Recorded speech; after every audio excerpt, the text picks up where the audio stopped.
So the Persona franchise has been one of my favorite gaming franchises ever since I can remember. It could be because of the music, the vibes, the aesthetic, the characters, even the gameplay can be super addicting. But I just love these games. I always go back to them and I always get excited for new entries. So today I want to go back and rank every single Persona game against each other.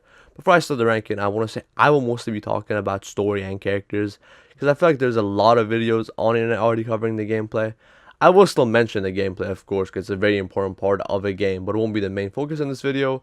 And please let me know if you disagree with anything, and let's get into the ranking. So in last place, I have Persona 1. Now, Persona 1, with a remake or remaster, could unironically be one of the best Persona games. This game has so many cool ideas and concepts that are used in the later Persona games. If you play Persona 1 and go back to the newer games, you'll see how much Persona 1 gave them, like how much they took from Persona 1.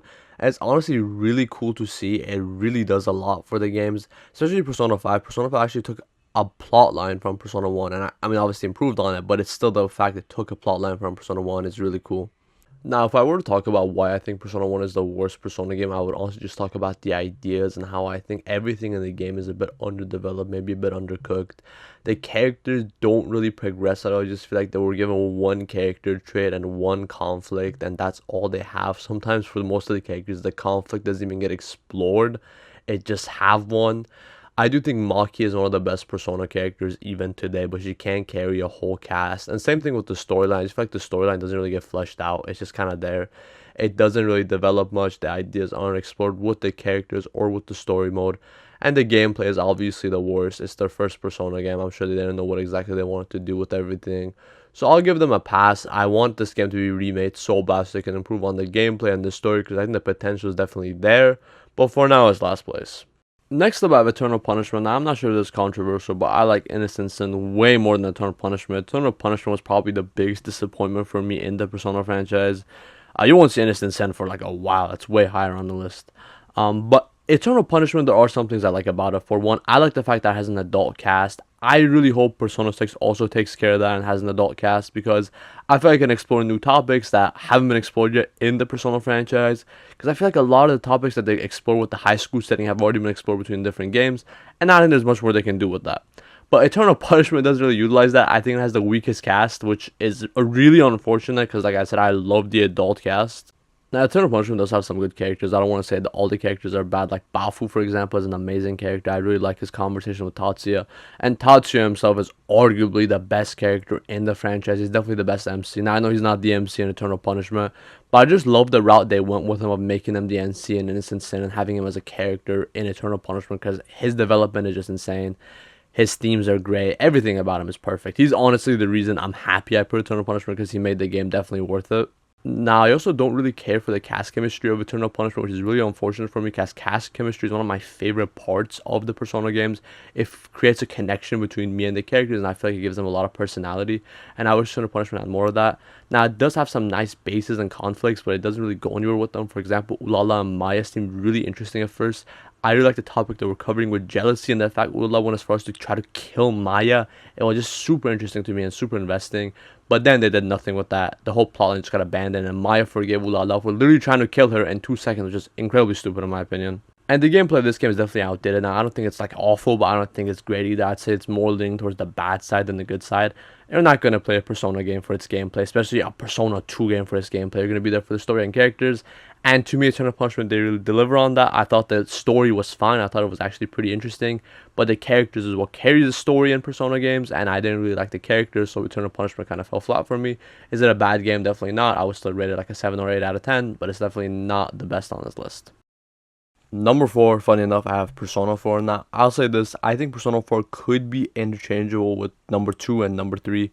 I know Persona 4 is a lot of people's favorite game, and I can definitely see that, but for me, it's definitely lower on the list, but I think it is a fantastic game, and definitely much better than the 2 underneath it, in my opinion. Now, I have a lot of love for Persona 4 because it's the game that got me into the Persona franchise, and it's obviously one of my favorite franchises ever these days, so I'm really happy I played Persona 4. And of course, you can't talk about Persona 4 without talking about the cast chemistry. The investigation team are absolutely fantastic. They feel like genuine friends. I'm sure you've heard it all before. But one thing I will say about Persona 4 cast that I'm not sure if it's controversial or not, I don't care about all the characters as standalone characters. I like them in a group, but for example, I don't really care for Yukiko, Chie, or Teddy as standalone characters. I think their arcs are pretty lackluster. I really like that they don't develop much at all after their awakenings, and their social things just kind of feel like a retelling of their awakening, so it doesn't really do much for me. But that's true with every character, and I didn't really connect to Chain, Yukiko, and Teddy, so that just brings down the overall cast for me. I still love the main cast because Kanji and Naoto are two of my favorite characters in the Persona franchise, and the side cast of this game is absolutely fantastic. Now, you might be asking me why is Persona 4 not higher, and I want to get into that. I think Persona 4 has an absolutely fantastic storyline. I really like the murder mystery, I love the feel, I love the atmosphere, but I do believe it is probably one of my least favorites in the Persona franchise. I don't think Persona 4 has the greatest pacing, especially in the middle section. I was hoping the mystery would develop a lot quicker, would make more progression, but it didn't. It wasn't really a downer, it didn't bring down the game too much, but since I love the Persona games, these minor critiques do bring down the games. Also, like I said, I'm not a big fan of every single character in the investigation team. I really do like them together as a group, but as individual characters, I wish the development was done a little bit better. Now, Persona 4 is an absolutely fantastic game, and I will completely understand if someone has it higher. Like I said, has a fantastic cast chemistry, atmosphere. There's a lot of great things in Persona 4. I do also think the gameplay being on the weaker side compared to Persona 3 and 5 these days does also bring it down for me a bit. Because if I want to replay a game for gameplay, I'll probably play those.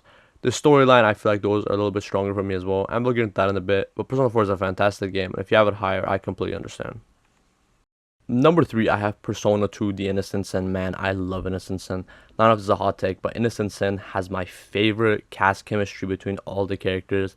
I just love how the characters knew each other before we started playing as them, but they forgot, so they slowly start discovering it. It's just so awesome, man. I love the mystery of Innocent Sin. Now, when it comes to introductions, I genuinely believe that Persona 2 Innocent Sin has the best introduction in the entire series.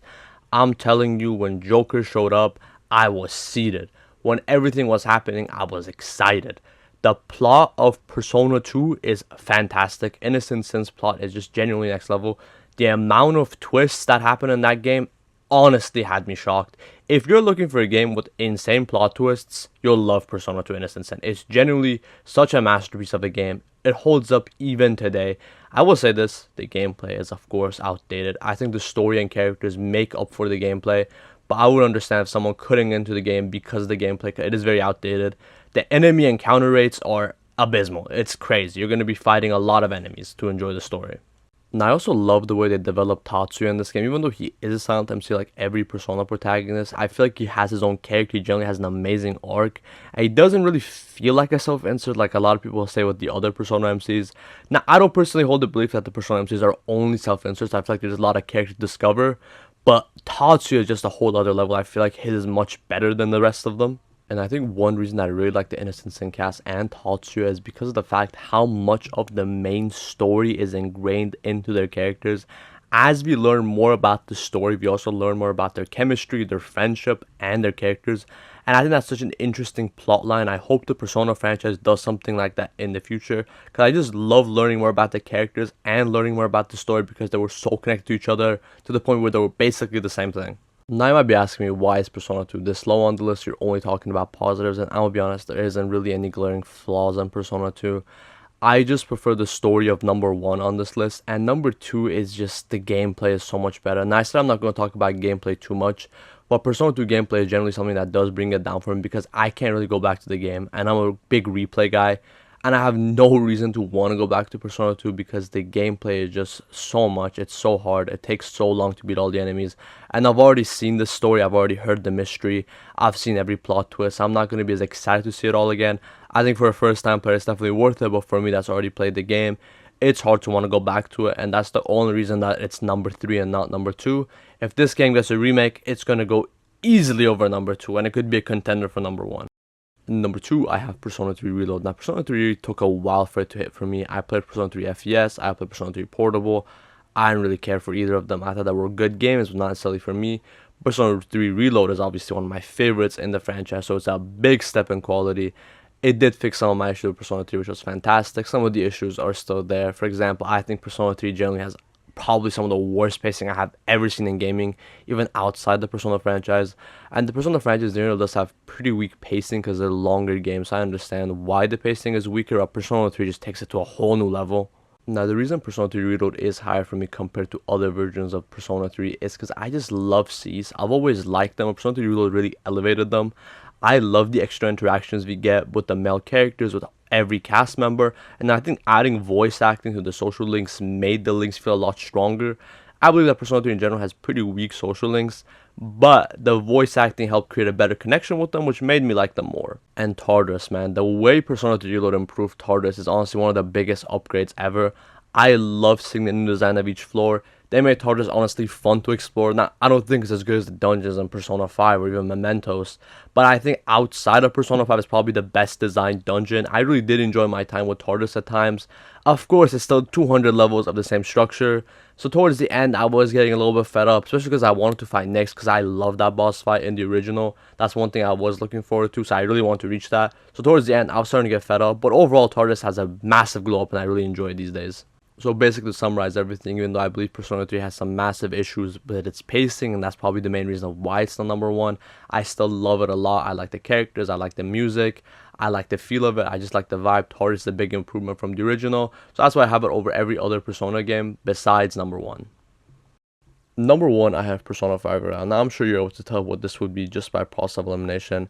Now, listen, I love every Persona game. I would say all of them, to some degree, were integrated with each other up until this point. But Persona 5 Royale is just my definitive number one. I believe that it's much better than every Persona game. I like its story, characters, atmosphere, music, everything I like more than every other Persona game. Now, I will say this, I feel like if you want to argue for characters, main cast, Persona 3, 4, or even 2 could be better. But I think once you bring in antagonist and side characters, Persona 5 definitely takes it there. While on topic of antagonists, Persona 5 has two of my favorite characters in the Persona franchise, and both of them do end up being antagonists. I think Akechi and Maruki have just such compelling arcs, two of the best I have ever seen. I love how much the Royal Edition adds to Akechi. He's my personal favorite character in the Persona franchise. And looking back at his character in the original Persona 5 compared to Royale, it's just like night and day. They improved on him so much.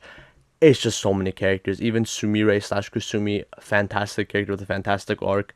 I believe she's also attached to the best plot twist in the Persona franchise. First time I saw that, I was absolutely shocked. And I generally cannot talk about Persona 5 without mentioning the palaces. The level design and dungeon design of these palaces are generally some of my favorites in all of gaming. I absolutely love each palace. I love how all of them have completely different puzzles. I love how all of them are able to capture a completely different aesthetic and atmosphere and nail it every single time. I never get tired of exploring these palaces just because of how unique they are, how fantastic they are. They have an amazing score, dungeons, enemies that connect to the palace ruler, amazing storyline connected to them. It's just the perfect recipe, man. I love the arcs and palaces of Persona 5. And I want to touch on the story a bit. I believe that Persona 5 has the best story in the Persona franchise, and I think one reason for that is the individual arcs. I feel like the pacing of Persona 5 is by far the best in the entire franchise. I feel like the reason for that is the fact that it's split into arcs. There's an overarching arc that still connects to every individual arc, but there's still individual arcs for every Phantom Thief, and they have a villain corresponding to it. So the overall pacing feels much better than every other Persona game. Persona 4 kind of goes for the same thing, but I feel like it is done better in Persona 5. That's why I believe that Persona 5 has the best pacing, which is a really big thing for me because I never lost engagement in the story of Persona 5. And I believe it has the biggest highs in the franchise too. Just the third semester is absolutely fantastic. My jaw was on the floor the entirety I was playing that, even though it took me like 20-30 hours to beat. I love every single second of it. To this day, it's the best arc I have ever seen in any game. And that's it for my ranking of the Persona games. Please let me know your ranking. I'm sure we all have different values. We all like different things in these games. So I want to know how you would rank the games. And I want to say thank you to everyone that fully watched the video. I had a blast making it. I just love talking about Persona. It's one of my favorite franchises. And I feel like there's a lot to talk about. So I'm thankful to everyone that watched the video. And please let me know how you would rank the games.